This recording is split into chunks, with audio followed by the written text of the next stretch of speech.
So, have you ever had an idea that you're going to do one thing and then you end up doing the complete other? And that was me this one day when this brochure arrived in the mail. And it was for a trip from London to Cape Town. Now, the guy that sent me this brochure, Phil, he was an Englishman. Now, I'd met Phil 3 years ago and we cycled together for 1 week. He was on his way cycling from London to Sydney and I was on that journey up through Southeast Asia. Now, in that team of 4, someone had pulled out and he wanted to know if I'd be interested in coming. Now, what Phil didn't know, like by now I'm 30 years old, he didn't realise, because we hadn't been in touch for 3 years, that my prefrontal cortex hadn't fully developed. But being unaware of that, he's going, well, maybe this guy will be into it. Now, as introduced, I was living in Sydney and I was pretty content. It was the year 2000, the Olympics were on, I had a good job, I was going out with a girl, so really, it's like, no, not interested. But I thought I'd entertain the idea by looking at the route anyhow. So, got on the internet and I had a look. Now, the Balkans was just coming out of conflict. There was troops amassing on the Montenegrin border. Albania was being run by the mafia and was lawless. Now, Sudan was in the midst of civil war. In Ethiopia, the Eritreans were scrapping. There were Somali bandits raiding northern Kenya. Malawi was in famine, and Mozambique was in having the most catastrophic floodings of its history. So for me, that settled it. I booked my ticket and I flew out there in April. Now, arriving in London, it was interesting because I reacquainted myself with Phil and I met the 2 other cyclists. Laurence was a French girl. She'd never cycled before. She was the photographer. There was Beck, who was a journalist, and she'd done a little bit of cycling, so she was in the writing. And I was going as a cameraman because I was had filmed my trip through China, Tibet. So we finalised all our planning, and then the idea was to set out from Trafalgar Square. Now, the way the bike's set up is you've got 2 panniers on the rear.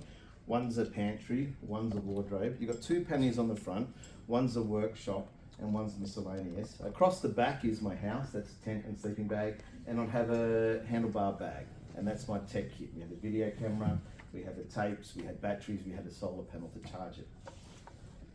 And on the 23rd of May 2001, escorted by a fleet of Honda Goldwings, we set out from Trafalgar Square. Now, leading up to this, my only training was drinking instant black coffee without sugar. I wanted to see if I could do it. And I thought, if I can do that, I can do anything.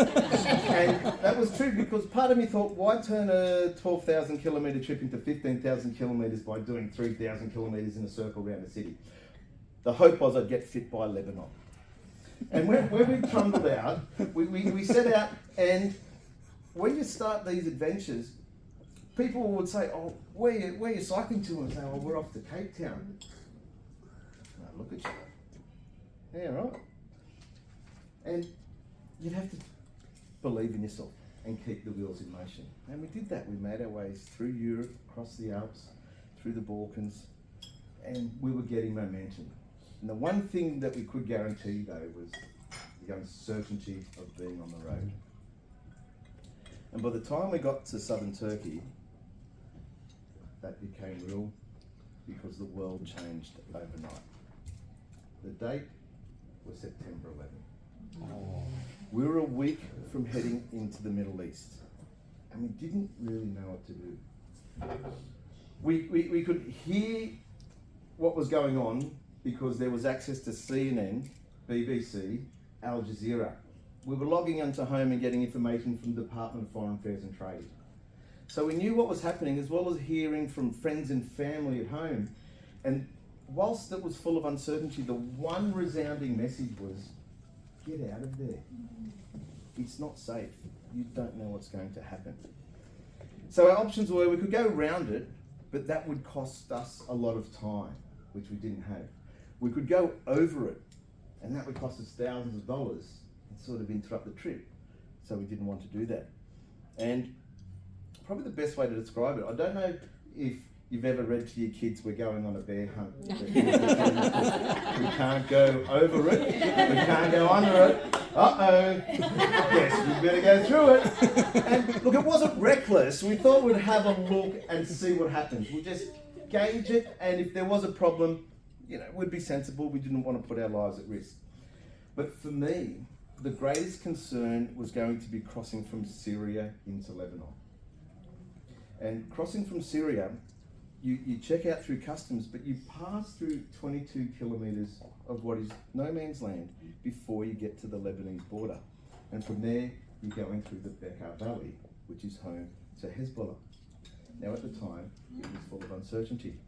And passing through no man's land, you've got these rocky mountains either side of you, and there's people living there in tents made of tarps and corrugated iron, eking out a living, growing vegetables in the dusty, rocky soil, caught between one place and the other.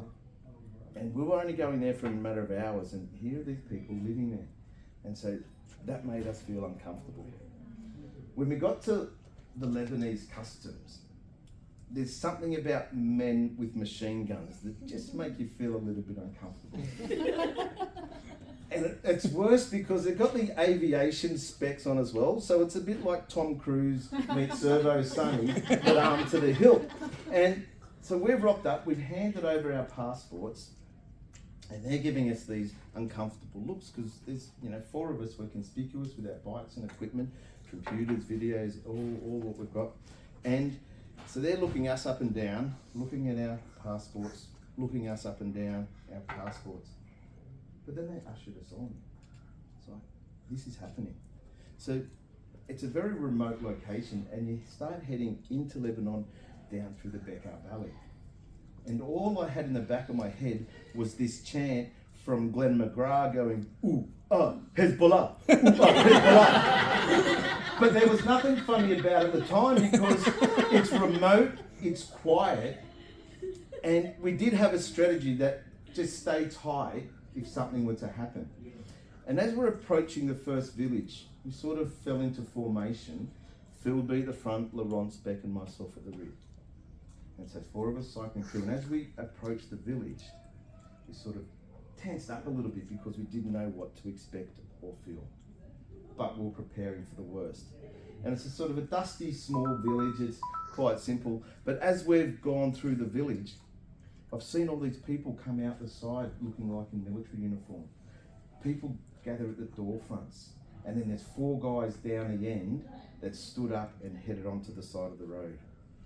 And we're going through this place, and the tension was palpable. It's like in a Western when you go into the saloon and the music stops and everyone looks at you. And as we're going across, this guy at the end, he stepped out onto the road, and we thought, oh, this is uncomfortable. And he's gone, hello, welcome. And all those green uniforms down the side alleys, they were kids in military-inspired school uniforms coming through waving, hello, welcome, how you going? And the meeting we met wasn't any hostility, it was hospitality. And we got that the whole way through the Middle East.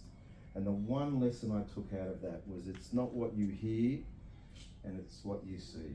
And the world is full of humanity.